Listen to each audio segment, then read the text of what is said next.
The big question on your mind is, Simon, are you going to forget a title like you did last time we did one of these videos? The answer is hopefully no, but I am an idiot. But thank you very much for joining me, because we are going to take our brains. We are going to go through every single WWE champion on the main roster, and we are going to decide who is going to beat them.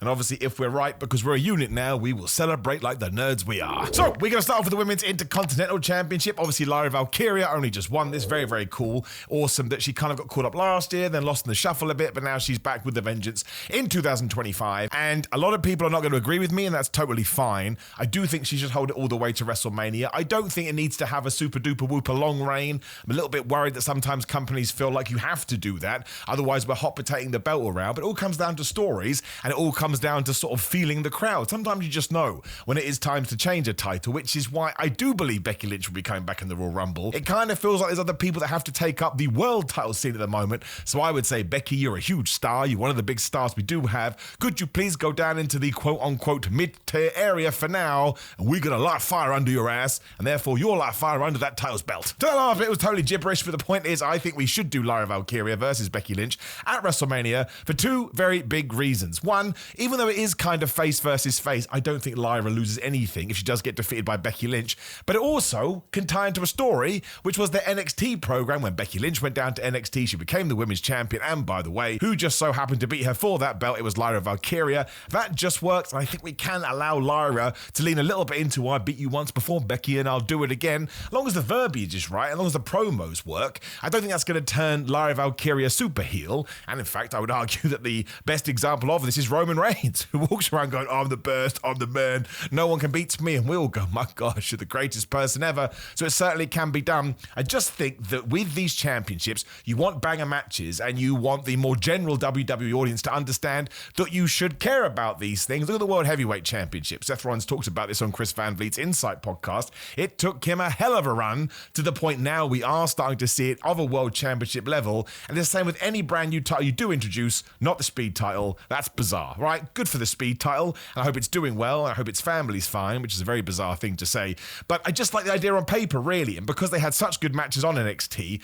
why not take that and paste it onto WrestleMania? Because if we are going to get 2 nights of Mania, which of course we are till the end of time, I think that you do need to ensure you are putting some quote-unquote bangers on there. Of course you want story stuff, of course you want the WrestleMania moments, of course you want the drama, but sometimes you just need 2 people to go out there, treat it like a sport, and they put on somewhat of a clinic, and I think we should do the title change as well, but you don't have to do it at WrestleMania. Now, this is kind of blurring into other booking I have on this show, booking, like I'm some kind of a geek, but I don't think you want to do the haha, not really, next show instead with everybody, but you could have Lyra Valkyria win again on the biggest stage, then you get to Backlash, whatever the flub the next event is, and you can do the change there. However, we are talking about the people that are going to take the belts off the current people. Now, I think Becky Lynch is going to beat Lyra Valkyria to become the Intercontinental Women's Champion. And we'll stick with the IC belt because we'll go to the men's. This one is just looking at us in the face, and it does tie into a story that's essentially been going on. When did Sheamus debut? 2009? You can already see where I'm going with this. Now, of course, the Saturday night's main event match is happening a couple of weeks after I'm recording this. No, it's not. It's this Saturday. What am I talking about? Should have done my predictions today. We'll do it tomorrow. I would do something where Sheamus loses or Ludwig Kaiser does something dumb,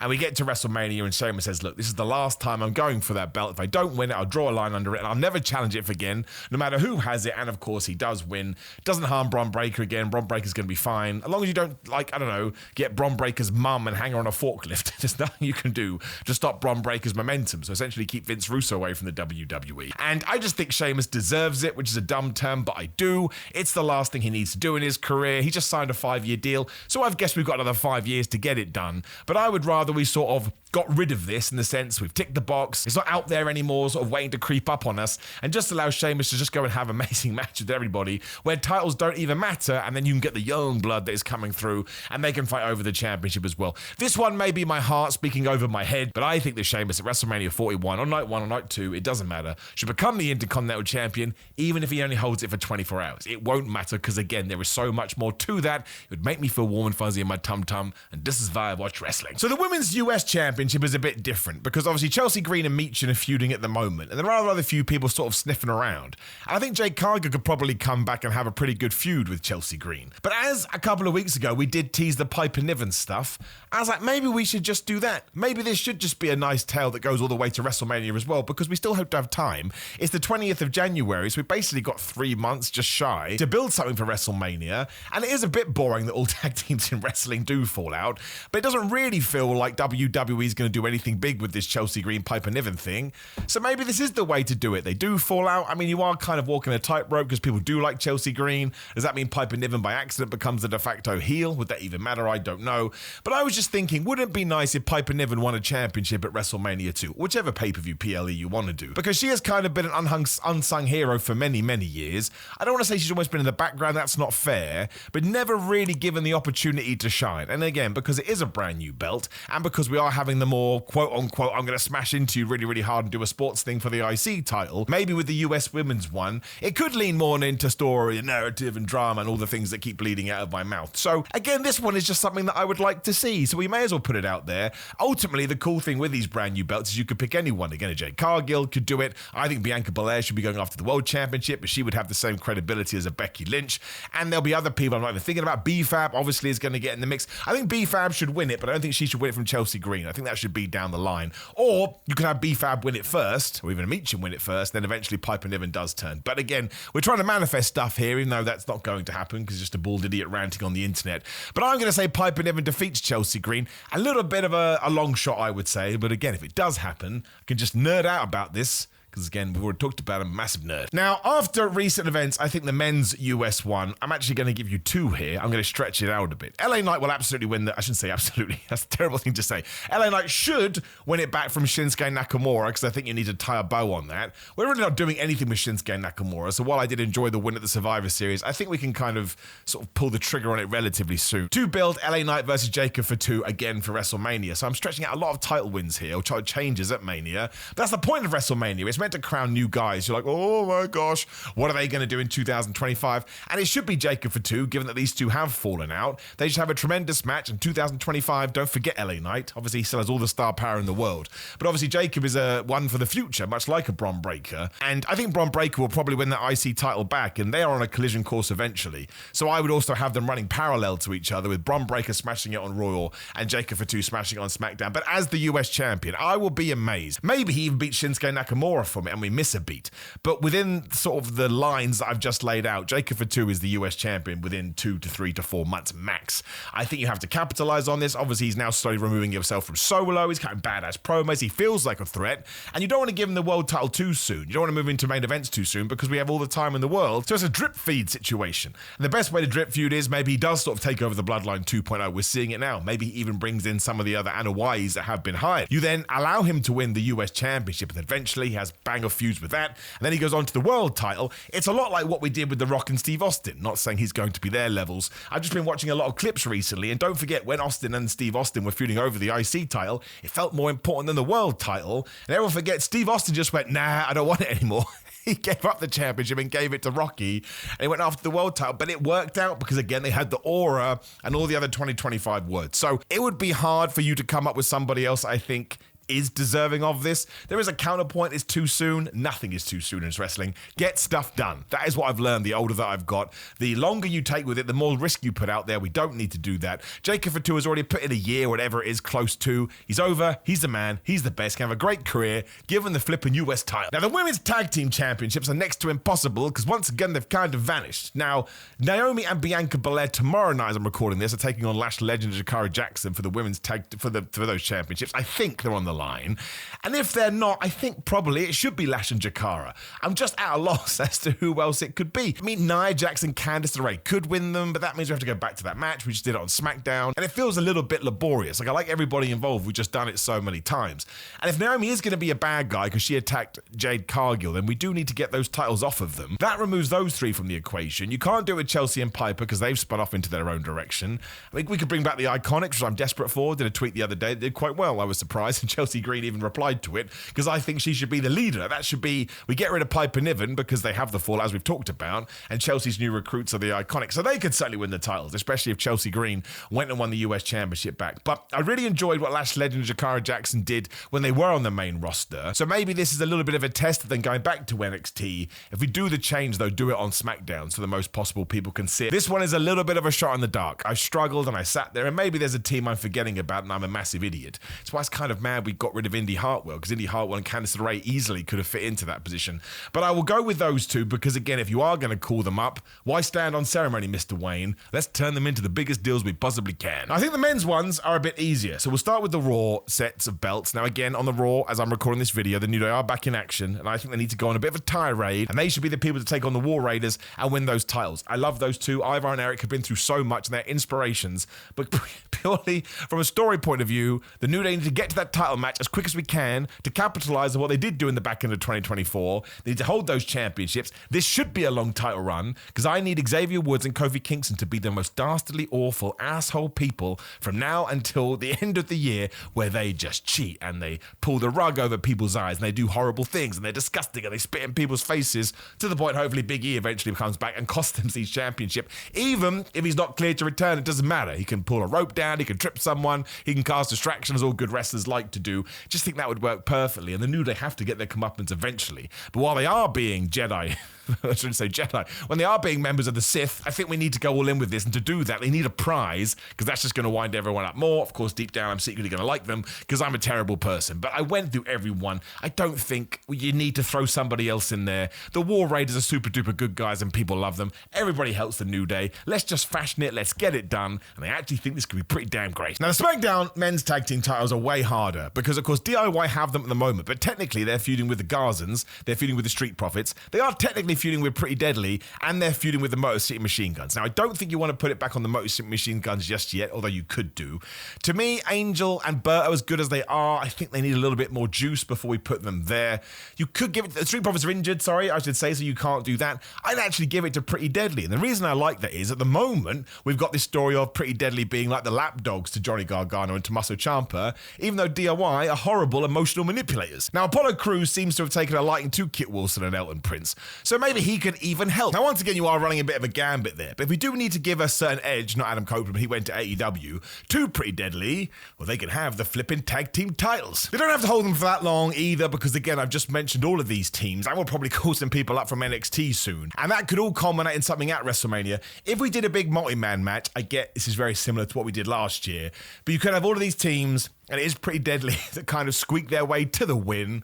Just think that would be nice. I'm totally cool with it. I think we should do it. Moving on to the Women's World Championships, I think all of this, everything I'm about to talk about now is all WrestleMania stuff, but we're so close to WrestleMania, I can't see one changing before then. But I think we are going to do Tiffany Stratton versus Charlotte Flair. I mean, I thought that anyway. Now, there's a bunch of rumors. There's no smoke without fire, and I do believe Charlotte Flair will defeat Tiffany Stratton. Now, this goes back to the first one we talked about. I don't actually think she should do it at WrestleMania. I think there's more worth here in everyone going, oh, Charlotte's going to win, blah, blah, blah. And then Tiffany surprises her at 41, and then again, you can actually do the change at a Backlash, whatever's coming next, and these two should trade that title for the rest of the year. It doesn't need to be a short feud. I think as long as the promos work, which I believe they will do, and they're coming at it from such different angles, it would be wonderful. You can really get some fuel out of this and some worth out of it, and it's only going to help Tiffany Stratton, who is still in the infancy of her career, only started a few years ago, and Charlotte Flair is one of the best. You could argue that, there's a comments, please do, engagement is great, but that's how I feel about it, and you can have Charlotte Flair win at WrestleMania. I don't think that matters massively, as long as Tiffany Stratton, as long as we get to the point where it's one-on-one, right? And we do the rubber match or whatever you want to do. But the point is they've traded wins, and eventually Tiffany should get the overall victory, of course, unless you have a better idea that still works. But I can't think of anything paper that would be better than that. And I think Charlotte is probably coming back as a heel if she is taking on Tiffany. And a heel winning at WrestleMania, given I put over a lot of baby faces, isn't the worst idea either. And if, again, it comes down to simple facts. This is why probably Charlotte should win at WrestleMania. If she is coming back, brand new character, and likely has won the Royal Rumble, maybe you do need to have her on a tear for a little bit, then you get to the next show, and that's when Tiffany is able to get it back. Again, it's not hot potatoing the belt, as long as we planned it out, and also, so many, you don't do this to any of the other titles, apart from like the summer of last year or late summer, when we did it with the IC Championship with Jey Uso, and everybody loved it because everybody was happy for Jey Uso, and also we could understand the Bloodline 2.0 screwed him over, which led to War Games. Either way, though, I think wherever we do it, Charlotte Flair will be the next women's champion on SmackDown. I can't remember what her total tally is. You need to be careful here. She cannot break the tally when John Cena is going to do it in 2025 as well, unless the last match is going to be John Cena versus Charlotte Flair.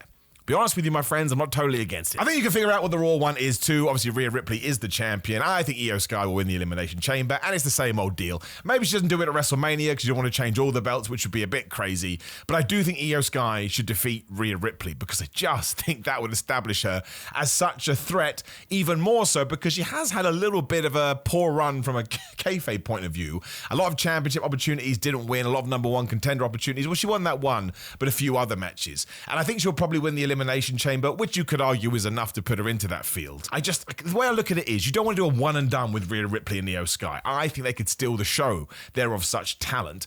And that sort of means that eventually you do have to switch, otherwise you can only do a max of 2. And I think there's 3 here, and I think there's probably a stipulation, because again, you've seen what Io Sky does in War Games, and Rhea, to be completely honest. But this is one of the best ones on this list in the sense it would have real jeopardy every time they did fight, but who on earth is going to win? I think if you were going to change the Charlotte-Tiffany belt, don't do it here and vice versa. But I think Io Sky will do it. And also, when you break it right down, unless it is going to be a Becky Lynch, which I don't think it is, or we bring up Jordynne Grace or Roxanne Perez and we push them to the moon, I don't think there's anyone quite in that sort of position that would be better than Io Sky. And in fact, I think a few fans would be like, why are we looking past Io? And that can happen. We've seen it plenty of times before where people do seem to be in the right position, but they don't get their due. But new WWE doesn't seem to do that. I just would love to see Io Sky with that championship belt, because I think even if she only holds it for a short amount of time, we are basically doing with the women's division what we did with the men's in 2024, and we're bolstering it and we're supporting it and we're putting all these things in place so you can just shuffle the deck and everybody feels like a massive main eventer. So I've said it now, there is no going back, although I suppose I could edit this. I'm going with Io Sky. Now, the Men's Raw World Championship is super hard because I do think CM Punk is going to leave WrestleMania with that title, but I also don't think he's going to beat Gunther for it, which means I probably think it's going to be Roman versus CM Punk, which means my choice here, in terms of next title holders, would have to be Roman Reigns. So I have fantasy booked this both here on What Culture. Please subscribe to me, and please subscribe to What Culture 2, wrestling that is. The more I see it, the more I think this is less unlikely. So this is me being a right geek again. It's either CM Punk or it's Roman Reigns, depending on what direction WWE wants to go in. There could be somebody else in there beforehand. Once again, my big point here, I've now turned this into who's walking away with WrestleMania with championships. I think CM Punk, again, on April the 17th, whatever the flub it is, will be the Raw heavyweight champion, men's champion. And I think it's the right time to do it because he's so over right now. Once again, you don't need to wait, and we still got loads of months before we get here. But I think my answer probably needs to be Roman Reigns for that to go down. This is so hard because Simon, how do we even get to the Roman Reigns things? I've talked about it. It was the most nerdy booking thing I've ever done in my life. But at least it was interesting, and at least it wasn't boring. So let's keep things simple. Let's go with Roman Reigns. So I'm not going simple. I've changed my mind, because what is the point if you don't put yourself out there in life? You need to pee in the wind and pull on Superman's cape and all those things people tell you don't need to do. But actually, looking at my piece of paper over here, I did write CM Punk down, so I've changed my mind. It's going to be one of the two. I'm convinced of it, and I do think we'll do Roman versus CM Punk for that championship. I'm going to be so wrong now. I don't know how we get there. I just don't. I've got Punk winning the Rumble, but he doesn't need to win the Rumble because he's got Paul Heyman's favour, whatever that means. Sounds terrible. Sounds like a euphemism, but I picked Roman Reigns now, and why can't he have a short title reign? He held it for 1,316 days. I think the ultimate thing you could do would be for Roman Reigns to hold a belt for 2 months, 2.5 months, 3 months max, because it would just shock so many people, and then it hits the reset button, and anytime you have a damn match where the belt is on the line, you'd be like, oh my gosh, I don't know who's actually going to win. Which brings us to the WWE title, which is Cody's belt. I think at the end of the year, if you're going to ask me who ends 2025 with that thing, it's going to be John Cena, but I do not think we're going to pull the trigger on that anytime before then. At least I don't think we should. And again, I fantasy booked that one as well. So let's make sure we back up past Simon. But that does mean that coming out of WrestleMania, even if we do Cody versus John and John loses, John Cena's character is I got to go away for a while and rethink things. So there will be a gap. And that's when I think we should do the Randy Orton feud. I just don't think we can fit the Randy Orton feud in before WrestleMania, especially because now I kind of think it's going to be Kevin Owens versus Randy Orton at WrestleMania, which it should be, or at least the Elimination Chamber, depending on what you want to do. But then both those guys could be in the chamber to lead to their match. at Mania. And that means coming out of Mania, Cody needs a brand new feud. We have to do the Randy Orton stuff eventually. It's going to be so damn good. It's like one of the best under-radar programs we could possibly do. And when we do get to that, Randy Orton has to win the belt. I've said it once, I'll say it 1,000 times. That story does not work as well unless at one point he has one over Cody, be it him cheating, be it him going heel. He has to be the guy to take that title away. And of course, Cody will get it back. He'll probably get it back within 2, 3, 4, 5, 6 months, whatever the hell. It doesn't matter. Remember, we used to do that with Steve Austin all the time. The fun is in the chase.